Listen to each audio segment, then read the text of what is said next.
Hello again. Well,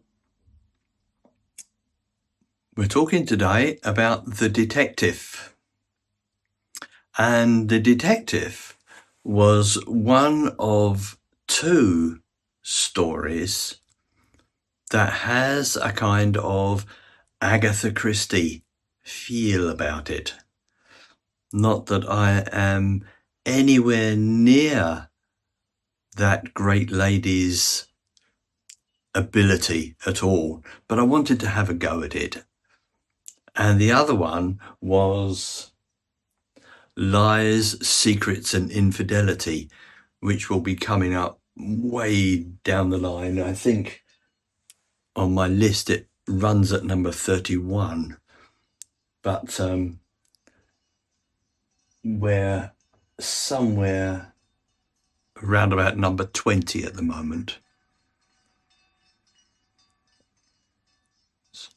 You can't hear that, but the rag and bone man's just gone by. Anywho, the detective is about a man from Africa, a very rich man from Africa, who comes to London in the 1960s, thinking that he wants to be just like his hero, Sherlock Holmes. But it is 1960, and he has to face a whole load of problems, including racism and other things. But he hitches onto a problem which harks back to the Second World War. And the problem is complex, and it took a lot of working out on my part. But reading back now, again, it's one of those ones that I wrote in somewhere around about 2013, something like that. So it was an enjoyable write. And when I read it now, I'm quite astonished that I wrote it, actually, because I got with my old brain going. I'm wondering exactly how I did actually manage to plot and write it out. But that's one of those things about getting old. Anyway, The Detective. It didn't sell very well. I don't know why, because I think it is a pretty good book. It's a pretty interesting story, and then character-wise, it's pretty good. But I would say that, wouldn't I? Anyway, enough waffling from me. Here we go. The Detective. Oh, and as usual, please like and subscribe and press that little button, please. That little bell. Thank you. When you think of 1960s London, you probably picture one thing, right? The swinging 60s. Exactly. Yeah. Carnaby Street, miniskirts, the Beatles. But if you start to peel back those layers, especially in the East End, you find something else entirely. Oh, a much grittier reality. Our sources today, they really plunge us into the heart of Stratford, a place still, covered in the scars of the war. And full of secrets from that war that just refuse to stay buried. It's true. That whole image of 1960s London is so curated. But the world we're about to explore is one of post-war decay, massive social change, and these really deep-seated prejudices. So for you, the learner, our mission brief today is to follow two main stories that are on a collision course. This all happens over a few really intense weeks in 1960. The first story is about a young man named Gabriel Chukwumereije. He's this incredibly ambitious, highly educated Ghanaian who comes to London with this dream of becoming a detective. A real-life Sherlock Holmes. Basically, yeah. And the second story is the complete opposite. It's the slow, tragic collapse of the Smith family. It all kicks off with a suicide attempt by the elderly father, Thomas Smith. And as these two worlds, which seem so separate, start to move closer together, the final discovery is just Shocking. It really is, because this isn't just about some family drama. This is about a 20-year campaign of just pure anonymous malice. The series of Christmas cards. Spiteful Christmas cards sent every single year that have been hiding the truth of a brutal wartime murder, and it just uncovers this whole tragic web of relationships, jealousy, and revenge. Okay, before we dive in, we really need to set the scene.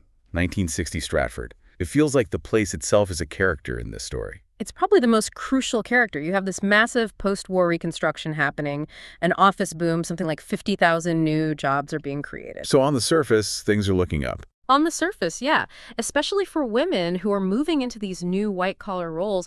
But at the same time, the traditional industries, the manufacturing that defined a place like Stratford, they're all in decline. So is this tension.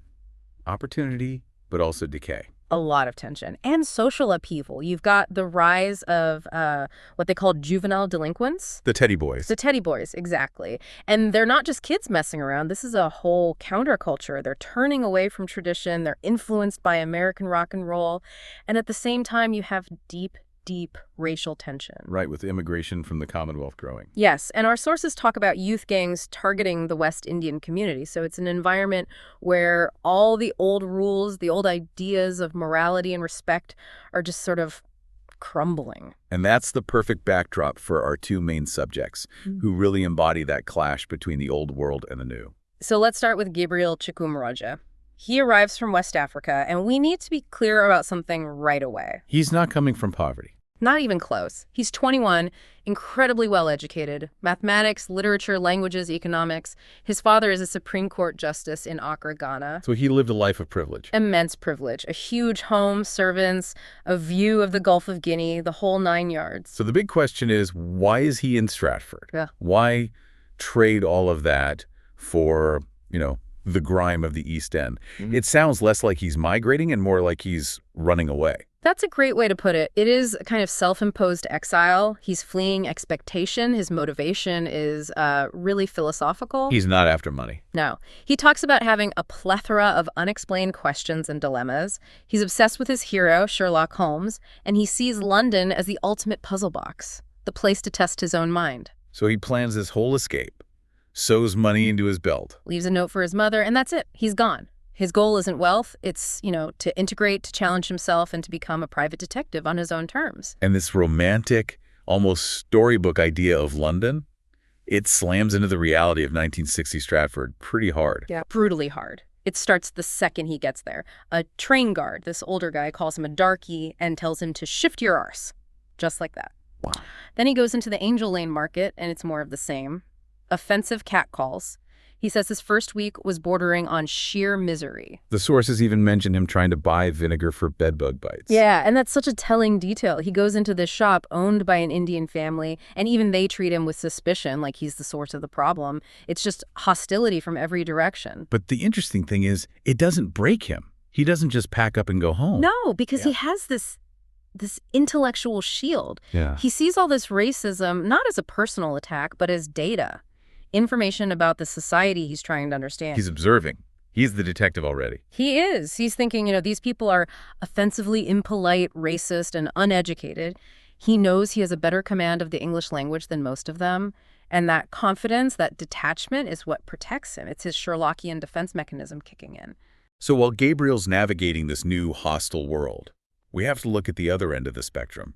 Thomas Smith. Thomas Smith, lifelong Stratford resident, elderly, white, and just trapped in this state of complete decay in his house on Manby Grove. He's like the physical embodiment of that post-war decline you were talking about. Absolutely. He's spending, 70% of his pension on alcohol and tobacco, hasn't decorated his front room in 25 years, and he is just so hopeless that he's planning to kill himself. And his first choice of weapon is symbolic. Very. It's a rusty old service revolver he keeps hidden under a floorboard. A relic of his past. The war. Exactly. It's a reminder of the violence that defined his whole generation. But it's rusty, hidden, just like his secrets. And that gun immediately throws us back to the source of all his misery, his late wife, Sherry. Right, there's a flashback in the sources to 1922 when he married her. Yes, and it's a dark one. She was only 20, he was 33. Her father was very wealthy and was not happy about the marriage at all. Hated Thomas's common name. Right. And he pays for this lavish wedding, but then he pulls Thomas aside and privately threatens his physical well-being if he ever makes Sherry unhappy. That is incredibly ominous. So the marriage starts under this dark cloud. A very dark cloud. And Thomas has been carrying this memory of Sherry, who died in 1941, for almost 20 years. And the way he thinks about her is just brutal. He pictures her inelegantly rotting in her grave. That's not just grief. That sounds like guilt. Self-loathing even. It's a trauma that has just eaten him alive. But the plan with the gun, it doesn't work out. He reads a story in the newspaper about a woman who botched her own suicide attempt with a revolver and was left with a gross disability. And the fear of that, of failing and being left helpless, is what stops him. Exactly. So he switches his plan. He decides to use gas inhalation instead. He thinks it'll be quieter, cleaner, a way to die on his own terms. And that tiny decision, switching methods, is the reason this entire story unfolds. Because he survives. Which brings us to his daughter, June Withers. Yes, and June is this really interesting character because she's caught right in the middle between her father's generation, the old world, and her daughter's, which is the chaotic new one. And she's divorced from the odious Mr. Percy Withers. Odious is right. Just to give you an idea of the guy, he called her period a damned nuisance. Oh, charming. Right.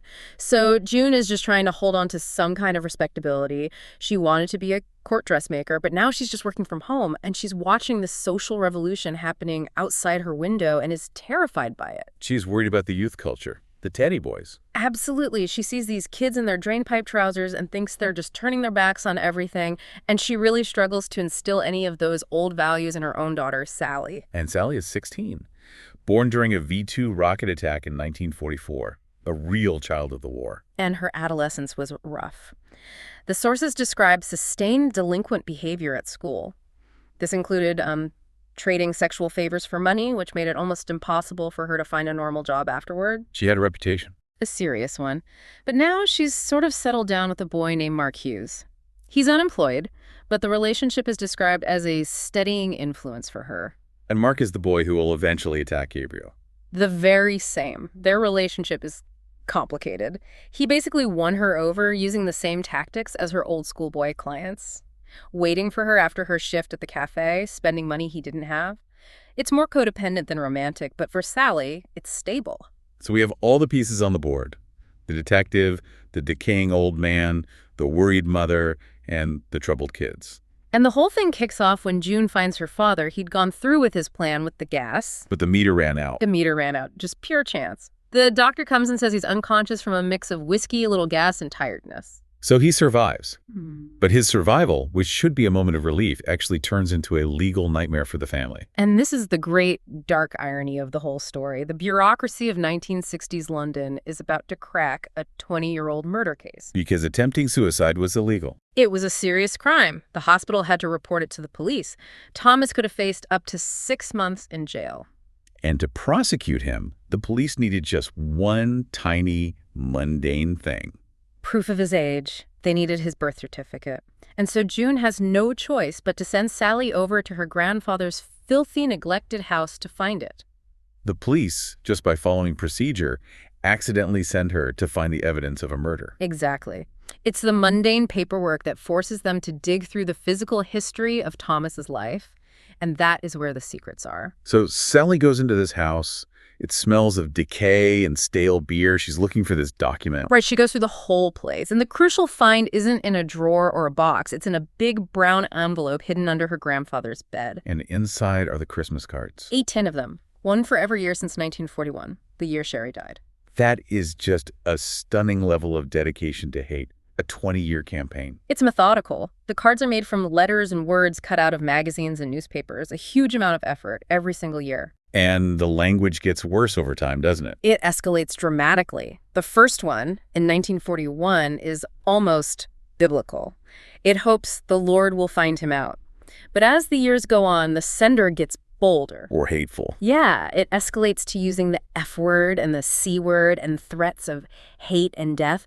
They were delivered every year, probably on Christmas Day, which was also Sherry's birthday. So Thomas knew exactly what they meant. Oh, he knew. That's why he kept them.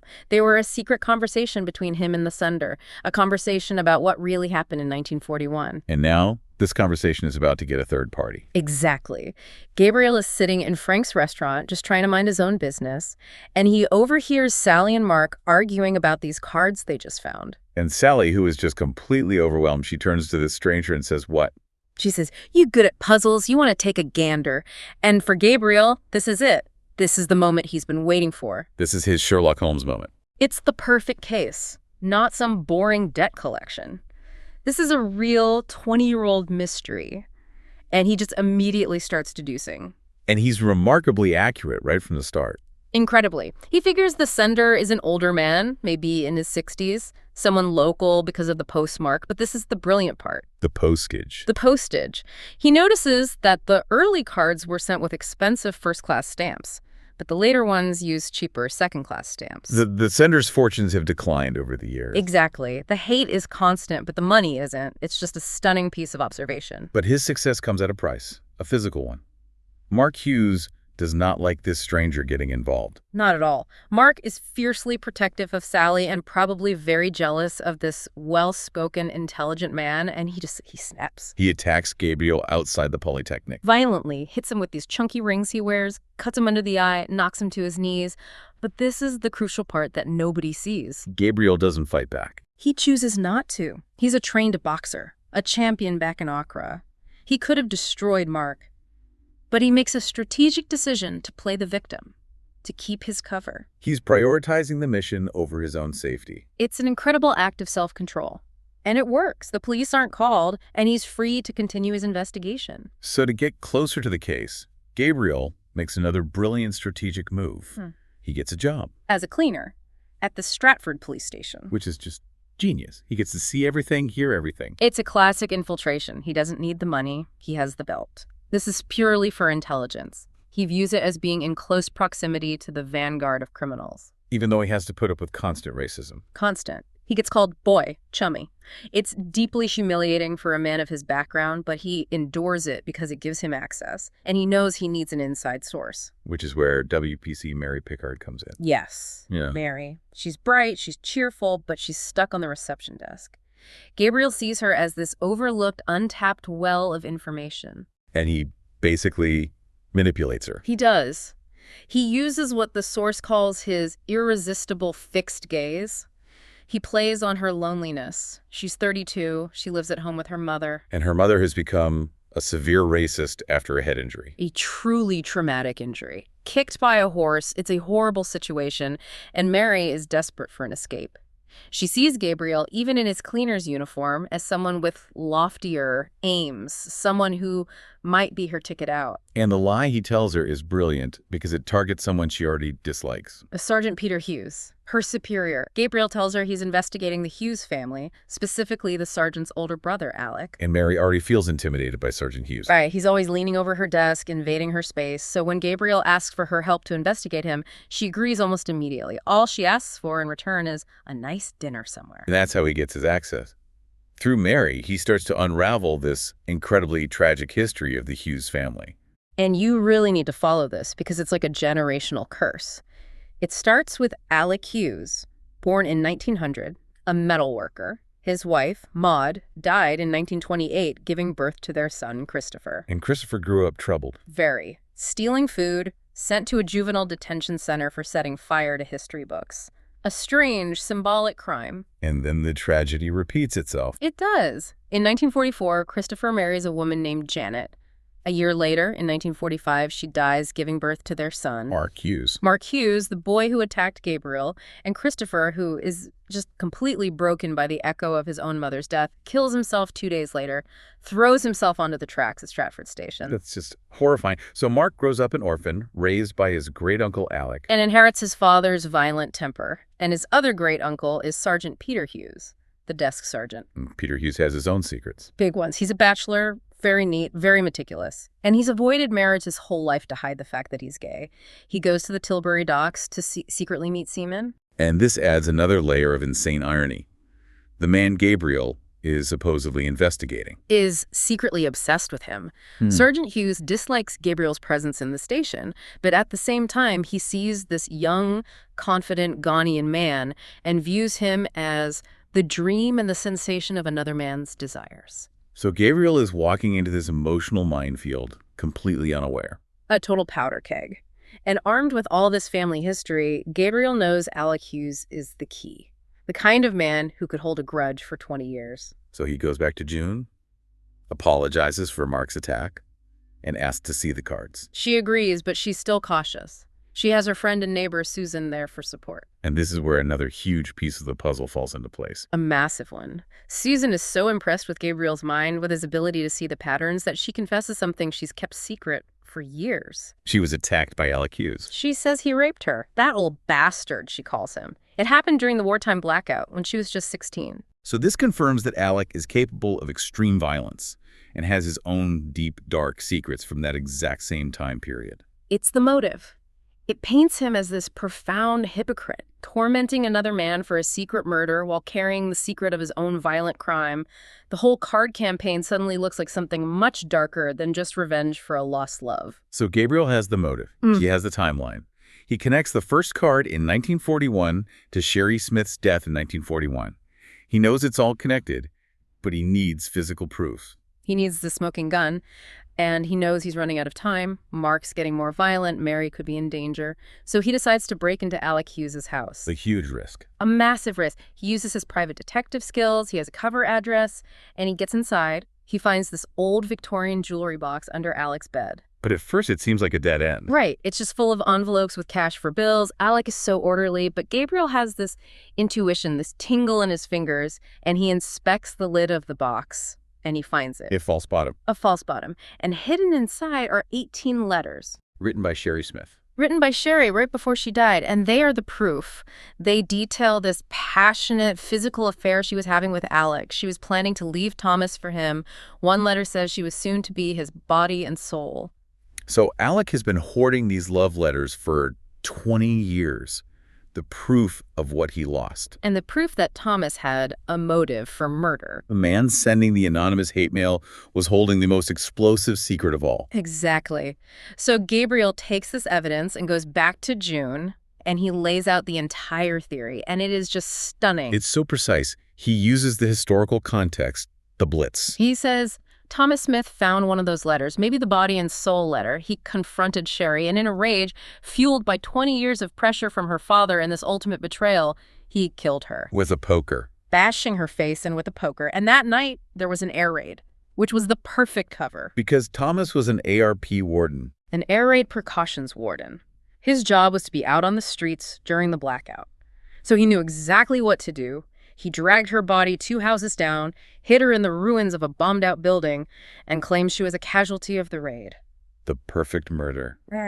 And Alec knew it was a lie. Or at least he had the strongest possible suspicion. He had the letters, but he didn't go to the police. Why not? Maybe he was afraid of exposing the affair, ruining his own reputation. So instead of justice, he chose revenge. A 20-year campaign of psychological torture through the Christmas cards.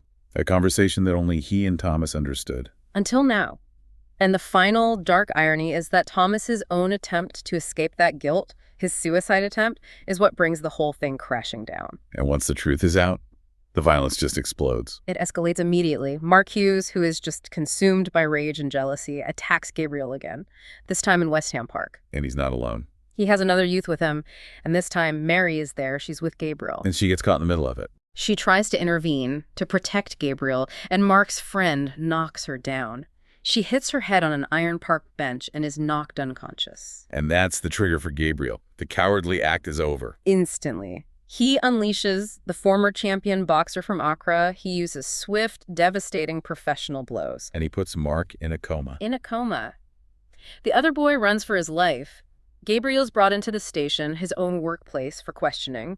But his own injuries are so severe, it's clearly self-defense. He's exonerated. But now he has a huge problem. A massive one. He can't report the murder yet, because if Mark dies, he could be charged with manslaughter. It would destroy everything he's worked for. So while Mark is lying in a hospital bed, June goes to her father. She confronts him with Gabriel's evidence. He doesn't confess with words, but his body betrays him. He's agitated, shivering. He knows he's caught. And his mind just snaps. He shifts all the blame. All of it. After 20 years of guilt, He redirects it all as hate for Alec. He decides Alec is the real culprit, the one who defiled his wife and tormented him. It's this spectacular final act of denial. He's going to get his own twisted form of justice. He goes to the floorboards, gets that rusty service revolver he was too afraid to use on himself, and he walks to Sid's cafe. He knows Alec's routine. Poached egg on toast. Yeah. Every day. And Sally is the one who serves him. Thomas walks in, points the gun at his old friend Alec, and says, "I do this for your grandmother, God bless her soul." And he fires. He shoots Alec, wounding his hand, grazing his temple. Alec goes down, and then without a moment's hesitation, Thomas puts the gun in his own mouth and pulls the trigger. He kills himself right there in the cafe, in front of Sally. Sally is just frozen. Her beloved grandfather, this monster, just blew his own brains out right in front of her.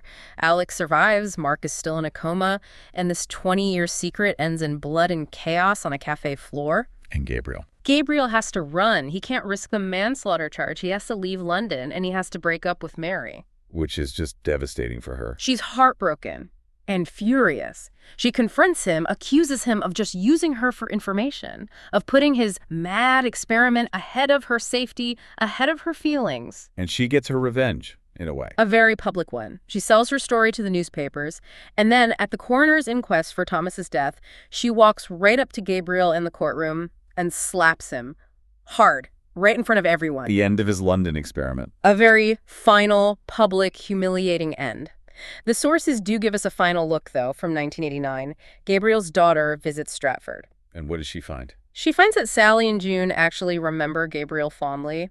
They say people sometimes just remember the better parts of disturbed people. And what became of Gabriel? He went back to Ghana, became a successful barrister, then a judge. He got what he wanted, professionally. But his daughter, she found his methods, his whole London adventure, to be deplorable. His success was built on a foundation of lies and manipulation. When you really look at it, this whole deep dive is a perfect example of how a personal vendetta can accidentally lead to justice. But it's a kind of justice that doesn't really help anyone. Especially not the person seeking revenge. Right. Alec's 20-year campaign of hate with those cards. It was only ever meant to torture Thomas in private, but the great irony is that Thomas's own attempt to escape that torture, his suicide attempt, is what set everything in motion. The need for the birth certificate. That one piece of paper, that mundane bureaucratic requirement shattered 20 years of secrets. So for you, the learner, what's the big takeaway from all this? I think it's about the value of information and how context is everything. Gabriel succeeded because he was an outsider. He saw the connections that everyone else, blinded by their own emotions or racism or just the daily grind, completely missed. He used the very system that was oppressing him to his advantage. He did. He took a demeaning job as a cleaner in a police station and turned it into an intelligence gathering hub. He solved a crime that had been hidden in plain sight for 2 decades. And that leaves us with one last provocative thought to chew on. It does. Think about Alec Hughes. If he had just gone to the police back in 1941 with those letters, he would have lost his love, Sherry. He would have been embarrassed. But that's it. Instead, he chose revenge. He chose 20 years of secrecy and hate. And what did it get him? It got him 20 years of living a lie. It nearly got him killed, and it resulted in the public exposure of his own dark secret, the fact that he was a wartime rapist. So the question is, did that revenge ever truly serve justice, or did it just multiply the suffering for absolutely everyone involved for decades to come?